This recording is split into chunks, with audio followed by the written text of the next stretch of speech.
जय हिंद दोस्तों, कैसे हैं आप लोग। तो आशा है आप लोग बहुत अच्छे होंगे। तो स्वागत है आपका जो है इस एनसीईआरटी की क्लास में। तो हम लोग जो है एनसीईआरटी में क्लास 12 को कंप्लीट कर रहे हैं, ठीक है ना।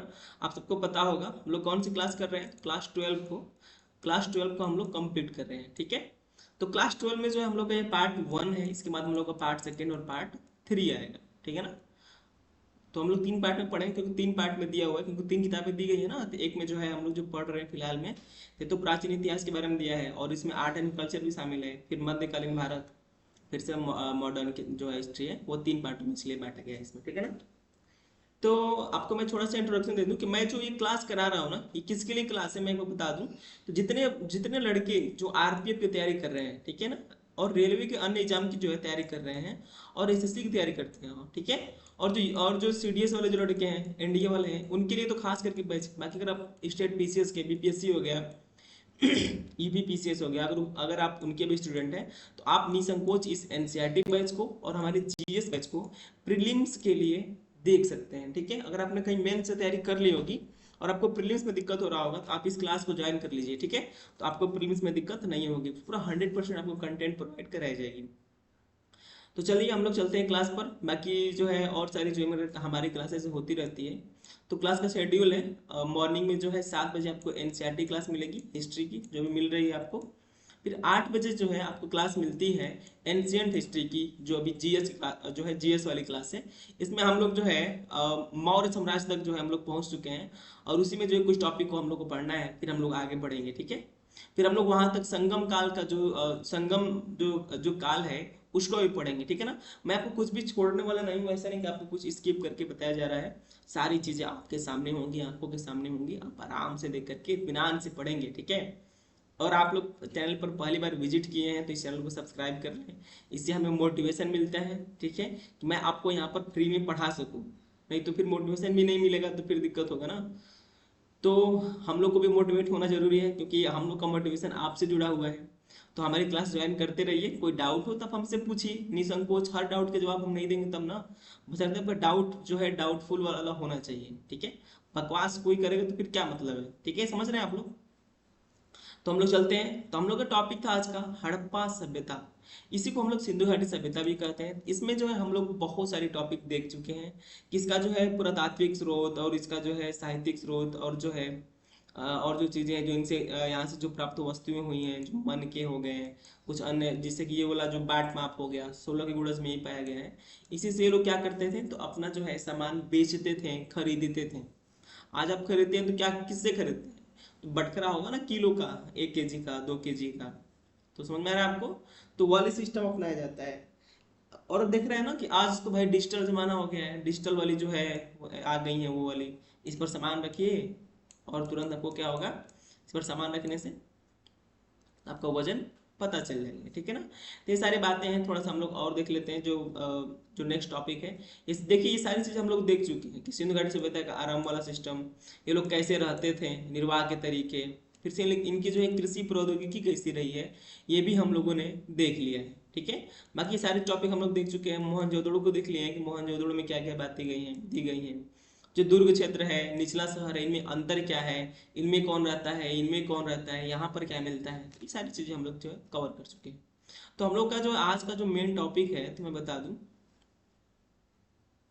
हाँ, ये जो सामाजिक भिन्नताएं हैं ये भी हम लोग कवर कर चुके हैं। आज हम लोग को देखना है मेनली कि जो शिल्प उत्पादन है ना, ठीक है। तो शिल्प उत्पादन मतलब समझ रहे हैं आप लोग, शिल्पियाँ, समझ रहे हैं। जैसे कि कोई धातु बना रहा है, जैसे कि कोई शंख की कटाई कर रहा है, ठीक है। इसमें मतलब शिल्प के बहुत सारे काम हो सकते हैं। शिल्प मतलब समझ लीजिए एक तरह से कि एक जो है एक स्किल्ड मैन, जिसको एक पर्टिकुलर क्षेत्र में एक स्किल आती हो किसी चीज को बनाने के लिए, ठीक है।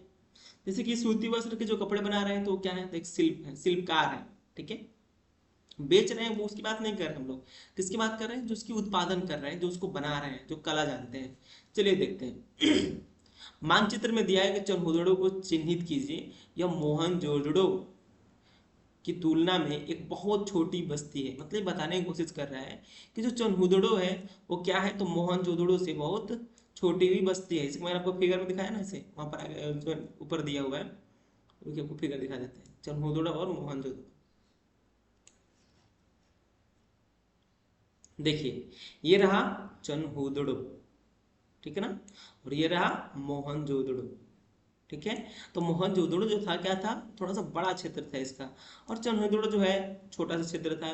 इसकी जो मतलब कितना क्षेत्र है इसका, तो मात्र और मात्र 7 एकड़। ये आपके एग्जाम में नहीं पूछेगा, आपको बस समझा दे रहा हूँ कि चनहुदड़ो क्या था, तो छोटा सा क्षेत्र था, और मोहनजोदड़ो जो है लगभग 100 करोड़ का जो है 100 एकड़ का जो है ये क्षेत्र हुआ करता था। चलिए हम लोग टॉपिक पर आते हैं।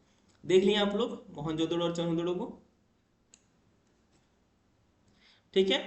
तो मानचित्र में हम लोगों ने देखा कि जो चनहुदड़ो है उसको हम लोगों ने जाना, ठीक है। और मोहनजोदड़ो इसकी जो है मतलब लंबाई और क्षेत्रफल कितना है, तो 125 हेक्टेयर है, और इसकी तुलना में आप जान समझ पाएंगे कि 7 हेक्टेयर बहुत छोटी बस्ती होगी, जो लगभग पूरी तरह से शिल्प उत्पादन में संलग्न थी।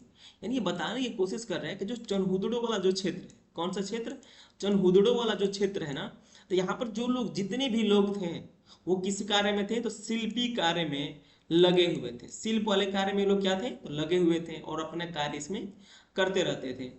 और देखिए शिल्प में क्या क्या काम होते हैं वो देखिए, मनके बनाना, यानी जो मनके हम लोग को मिले हैं, जो घड़ा वाला जो सिस्टम है, ठीक है, जो शंख की जो कटाई है वो, धातु कर्म, मुहर निर्माण तथा बाट बनाना, जैसे बाट मैंने आपको दिखाया पिछले फिगर में, ऐसे ऐसे बना हुआ है, ठीक है। तो ये शिल्पी लोग क्या करते थे, तो ये सारी चीजें कार्य जो है सारी चीजें यहाँ पर करते थे शिल्पी, ठीक है। मनकों के निर्माण में प्रयुक्त पदार्थों का जो है प्रयुक्त पदार्थों की विविधता उल्लेखनीय है, यानी बताने की कोशिश करना है कि जो मनके बने हैं, ठीक है, तो मनके में जो है कई पदार्थों का उपयोग किया है, ठीक है ना, मतलब इसमें डाइवर्सिटी देखने को हम लोग को मिलती है। अब देखिए कार्निलियन, कर्नल मतलब क्या होता है, सुंदर लाल रंग का, जैस्पर, स्फटिक, क्वार्ट्ज तथा सेलखड़ी जैसे पत्थर, तांबा, कांसा तथा सोने जैसे धातुएं तथा शंख, फायंस, ठीक है, फायंस और पकी मिट्टी सभी का प्रयोग मनके बनाने में होता था। यानी बताने की यहाँ पर कोशिश कर रहा है ये जो चैप्टर है कि जो सिंधु घाटी सभ्यता के लोग थे ना, तो ये जो बनाते थे, ठीक है, जो क्या बनाते थे, तो जो है मनके बनाते थे, ठीक है, तो मनके बनाते थे, इसमें तो मतलब बेशकीमती जो पत्थर है सब, उसका ये लोग प्रयोग करना जानते थे और करते थे। बात समझ में आ रही है। कुछ मनके दो या उससे अधिक पत्थरों को आपस में जोड़ कर बनाए जाते थे। इसमें मतलब इसमें बता रहा है कि जो कुछ ऐसे मनके मिले हैं जो क्या होते हैं, तो दो मतलब दो या उससे अधिक पत्थरों को आपस में जोड़कर बनाया जाता था, ठीक है। कुछ सोने के टोप वाले पत्थर के होते थे, इनके कई आकार होते थे, जैसे कि चक्राकार, बेलनाकार, गोलाकार, ढोलाकार तथा खंडित, ठीक है। कुछ को उत्कीर्णन या चित्रकारी के माध्यम से सजाया गया था, और कुछ जो है रेखा चित्र उकेरे गए थे। मनके बनाने की तकनीकों में प्रयुक्त पदार्थ के अनुसार भिन्नताएं थी। मतलब बताने की यहाँ पर जो है चैप्टर ये बता रहा है कि जो मनके बनाने की जो तकनीक थी, प्रयुक्त पदार्थ के अनुसार भिन्नताएं थी, यानी मतलब जैसे जैसे मतलब नहीं होता जैसे कि भाई जितना उसमें जितना क्वालिटेटिव मटेरियल डालेंगे उसको उतना अच्छा ये लोग ढालते थे, उसको बनाते थे। मतलब उसमें भी भेदभाव था कि मतलब जो निम्न लोग हैं वो ये खरीदेंगे, ये ले लेंगे, वो ले लेंगे। आज नहीं होता है कि मतलब एक बहुत भारी भरकम आपका जो आपके पास कुछ आभूषण है, कोई जो है सस्ता वाला भी पहनता है, तो बताने की यहाँ पर कोशिश कर रहा है कि कई तरीके से ये लोग बनाते थे, ठीक है। सेलखड़ी जो एक मुलायम जो है बहुत मुलायम पत्थर है, पर आसानी से कार्य हो जाता था। कुछ मन के सेलखड़ी चूर्ण के लेप को जो है सांची में ढालकर तैयार किए जाते थे। इसे ठोस पत्थरों से बनने वाले केवल ज्यामितीय आकारों के जो है विपरीत कई विविध आकारों के मन के बनाए जा सकते हैं। टेक्निकल दिया है, अब ज्यादा ध्यान मत दीजिए। बताने की कोशिश कर क्या कर रहा है यहाँ पर, आप ये समझिए कि जो सिंधु घाटी सभ्यता के जो लोग हैं जो ये बना रहे हैं, मतलब तो एक मतलब एक व्यवस्थित ढंग से, जैसे कि सेलखड़ी की जो हो गया, तो सेलखड़ी क्या करते हैं, उसको चूर्ण बना करके उसको पीस करके और एक सांचे में डाल करके अपना जो है वो तैयार कर लेते हैं जो बनाना है इनको, ठीक है। तो सेलखड़ी की मूर्तियां भी प्राप्त हुई हैं, तो वो चीजें यहाँ पर देखने को मिलेगी। सेलखड़ी के जो है सूक्ष्म मन के कैसे बनाए जाते थे, यह प्रश्न प्राचीन तकनीकों का अध्ययन करने वाले पुरातत्वविदों के लिए एक पहेली बना हुआ है। यानी ये बताने की कोशिश कर रहा है कि जो ये जो इतनी जो ये लोग योग्य जो तकनीक का जो यूज किए हैं, ये उस जमाने के लिए असंभव वाली बात है, लेकिन किए हैं लोग, तो मानना पड़ेगा ये।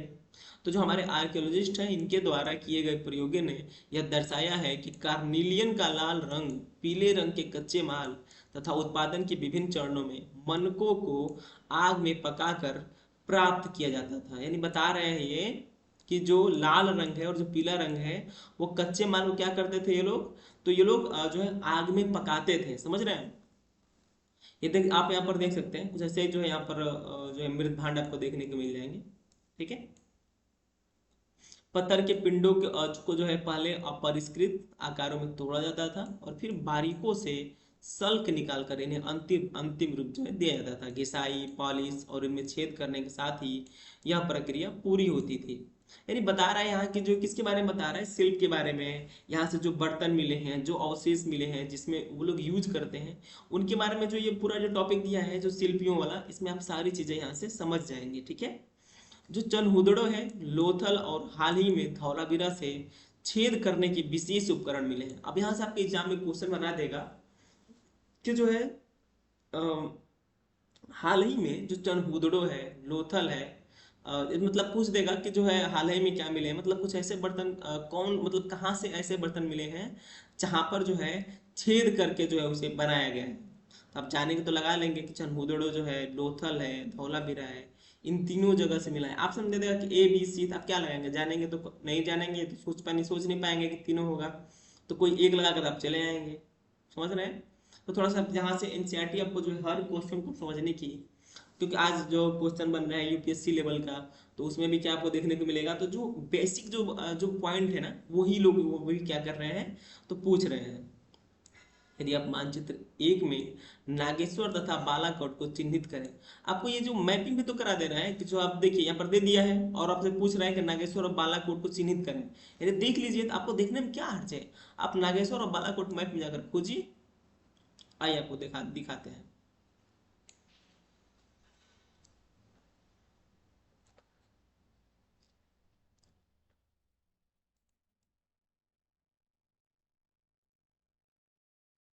ठीक है, तो ये आपको नागेश्वर मिल गया। क्या मिल गया? नागेश्वर। और बालाकोट ढूंढिए। देखिए ये रहा बालाकोट। ठीक है ना?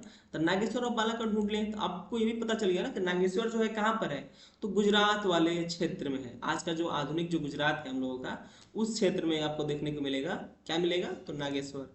और बालाकोट जो है कहीं ना कहीं राजस्थान वाला जो क्षेत्र है, यहाँ पर आपको देखने को मिलेगा। ठीक है, राजस्थान हो सकता है या पाकिस्तान और जो है पंजाब हो सकता है। ठीक है ना? इसको हम लोग देख लेंगे, शायद पंजाब में ही आएगा। तो आपको समझ में आया जो है बालाकोट, और बालाकोट शायद पंजाब में ही है ना? थोड़ा देख लीजिएगा आप लोग बालाकोट कहाँ पर है। एग्जैक्ट लोकेशन उसका समझ में नहीं आ रहा है इस फिगर से। नहीं नहीं नहीं, यहाँ से जो है हम लोग का भारत का जो मैप है वो यहाँ से कट जा रहा है। ठीक है, आपको यहाँ से दिखाई दे रहा होगा। तो यहाँ से जो हम लोग का जो मैप कट जा रहा है, तो जो धौलावीरा तक जो क्षेत्र हम लोग का है, लेकिन ये जो बालाकोट है ये आज के जो है आधुनिक पाकिस्तान में आपको देखने को मिलेगा। तो बालाकोट कहाँ है? कई बार चर्चा में भी तो रहा है, बालाकोट कहाँ मिलेगा आपको? तो पाकिस्तान में। और मोहनजोदड़ो हो गया, आमरी हो गया, सुतकांगडोर हो गया, सिंध हो गया, ये यहाँ से जो है सारी जो नदियां हैं कहाँ देखने को मिलेंगी? तो पाकिस्तान में, क्योंकि ये पाकिस्तान का फिगर बना हुआ है। पहले तो जो है आज़ादी के पहले तो सब लोग एक ही में थे, लेकिन आपको पता है कि जब हम लोग का विभाजन हुआ तो सब लोग इधर उधर हो गए। तो आपने दो मैप देखा, बालाकोट और, ठीक है, बालाकोट और नागेश्वर, दो स्थान हम लोग देख लिए ना, इसको समझ भी गए किस स्थान पर ये मिले हैं। आगे चलते हैं, देखते हैं क्या दिया है।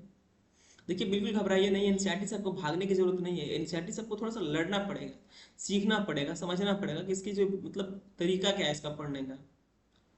ठीक है, आगे देखते हैं। तो ये जो ये दोनों बस्तियां हैं ये समुद्र तट के समीप स्थित है। आपने फिगर में भी देखा कि ये कहाँ पर स्थित है, तो समुद्र जो है समुद्र तट पर है।